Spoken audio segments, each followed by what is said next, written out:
just received these items from my order from Journal Say. I've been dying to use them, so I'm going to do that. And here is my Morturn lilac cover, and it houses my Magical Moon journal. This is a journal by Archer and Olive. This was in their Halloween release of 2022.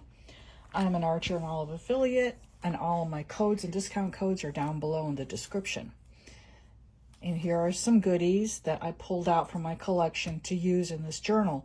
I journal with the lunar phases, and we are entering tomorrow, first quarter. And so I'm going to create a journal page for that using these items here. When working in a journal, I always pull my journal out of the cover because goodness knows you don't want anything happening to your good leather cover. So I will go ahead and set this aside. I may go back to it if I want to use any of these elements. I already know I want to use this because it's also Year of the Rabbit, and I was born in Year of the Rabbit. This is my Magical Moon journal for 2023. I don't journal in this for every lunar phase, just as the mood strikes me. So I don't have a whole lot in here, but this is the cover page. I painted this in watercolor, and the lettering is done with Tombow markers. Here are the lunar phases as the moon is going from new to full. The only other thing I have in here is the 2023 full moons. I'm going to do their names and the month in which they occurred and the date. And then I have a collage. Not too much in here, and I did start another page, and I know what I'm going to do here, so I'm going to go ahead and make this another spread here. So the rest will be voiceover, and you'll get to see me working on my page. I hope you enjoy. This planner is by Flickering Cauldron. They are on Etsy.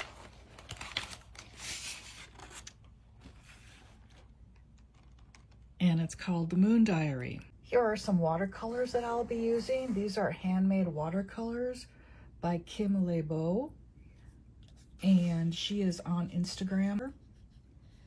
This one is called Blue Angelite, and it's made from crushed angelite crystal or stone.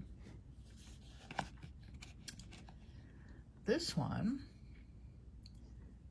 is called Ocean City Beach Patrol. That's what the BP stands for. It's a real pretty shade of blue.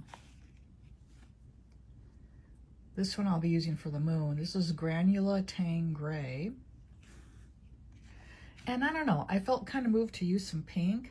This is called Berry Macaroon. So we'll see if I work in the pink or not. I may or may not, but I'm definitely going to use these three colors.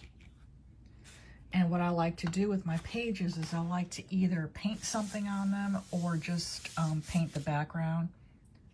So we'll see what I feel moved to do. Okay, so we've got a first quarter moon here. What I always like to do is include an image of the moon, and sometimes I'll put it right in the center of the page or up high on the left-hand side. Okay, before I go on any further, I did decide to use watercolors in this journal, but I forgot to check my test page.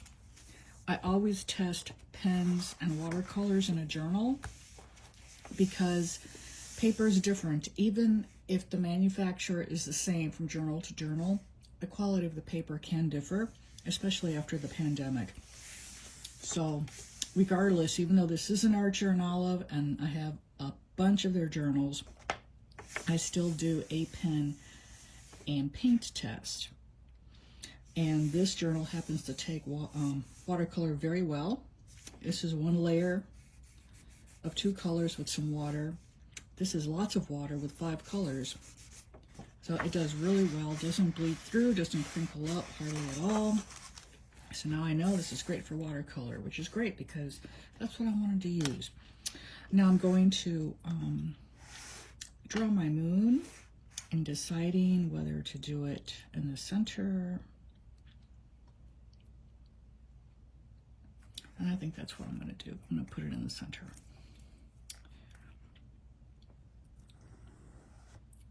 And I don't want it to be humongous, but I don't want it to be so small either. That's a little high. on the page, but I don't care. I'll probably write first quarter down here. Now I'm deciding whether to write the word first or write one and then the ST abbreviation for first and then quarter here. Actually, I can do the whole thing as an abbreviation. And so what I do is I always do it in pencil first. Nothing wrong with doing it in pen first if you are okay should you make a mistake.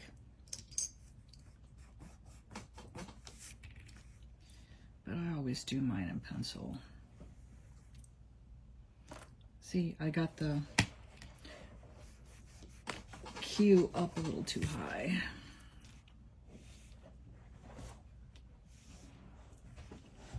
If you hear little noises, that's my dog Magic,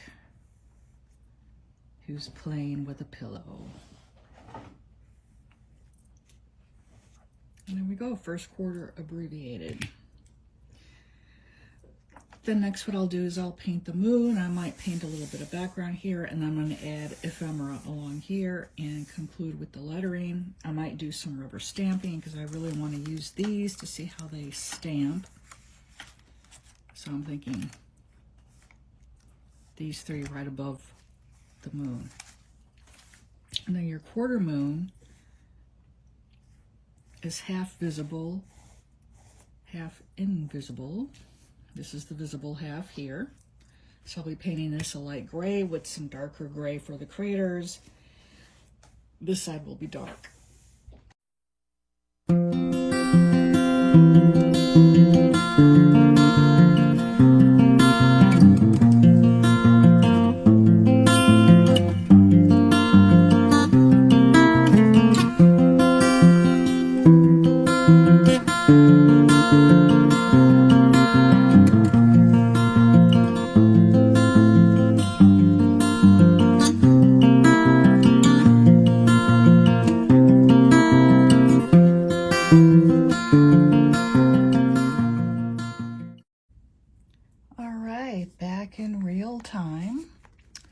Show you the pretty much finished painting, the background, and the moon and her craters.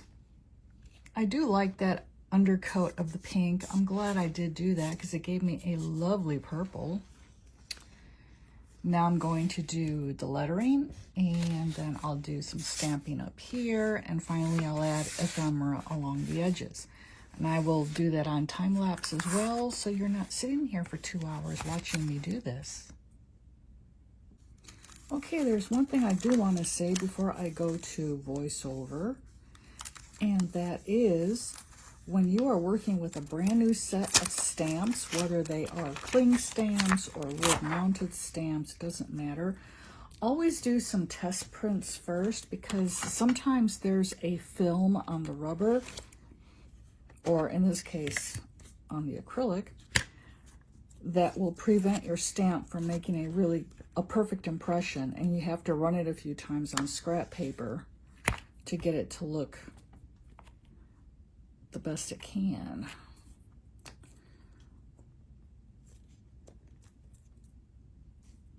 See, it's kind of faint in places. I hope it's not the ink pad, because this is the third Ranger archival ink pad I have bought in a month, because all the ones I'm buying are like dried out straight from the store. I have not been a happy camper.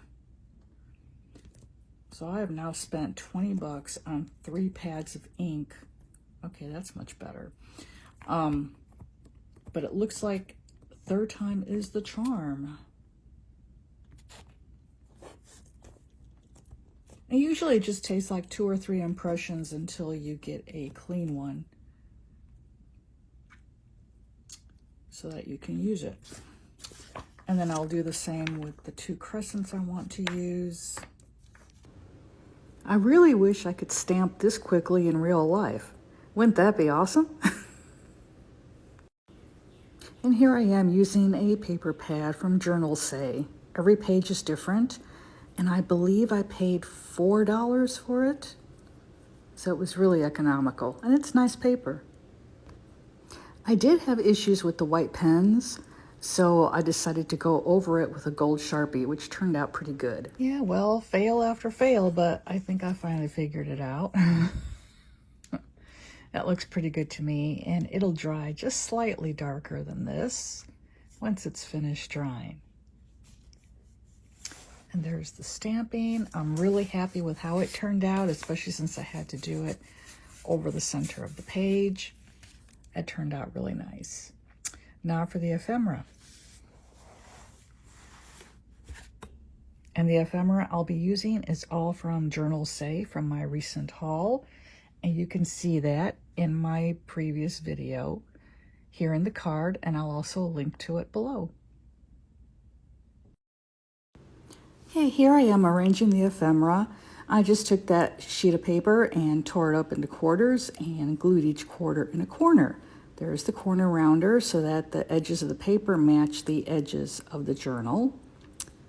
And then I glue them down with a Tombow tape runner. And I'm using a distress pad to ink up the edges of the paper to give them just a little bit more of a kick. And then these are stickers I'm applying and other little bits of ephemera. All this again comes from Journal Say. It's very economical to order from them, and I am so happy with the quality. This is my second order from them, and I've liked everything. All right, and now for the finishing touch. The zodiac symbol for Virgo. I'm just going to wing it. Starts off with an M.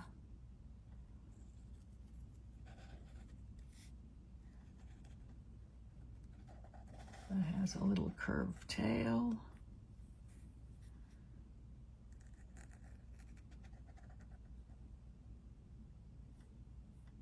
And there we go.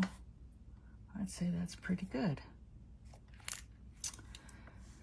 So there is my moon journaling page for the first quarter moon of May 2023.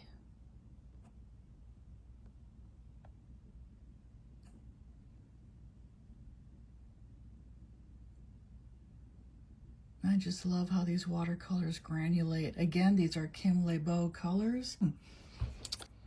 Here is the completed page, and I hope you enjoyed my very first journal with me, and I hope you'll join me in the future for future journals with me and other videos. I really enjoyed doing this. I hope you like it. Let me know in the comments below if there's anything you'd like to see me improve upon or to include on my channel. Let me know. I am open to constructive criticism. And that's it. I have feelings. Please be nice in the comments. And again, all of my affiliate links, discount codes are linked below, as well as my socials. Thank you so much for watching. This is Nefer Kefri, the Positive Vibes Artist, wishing you a blessed day.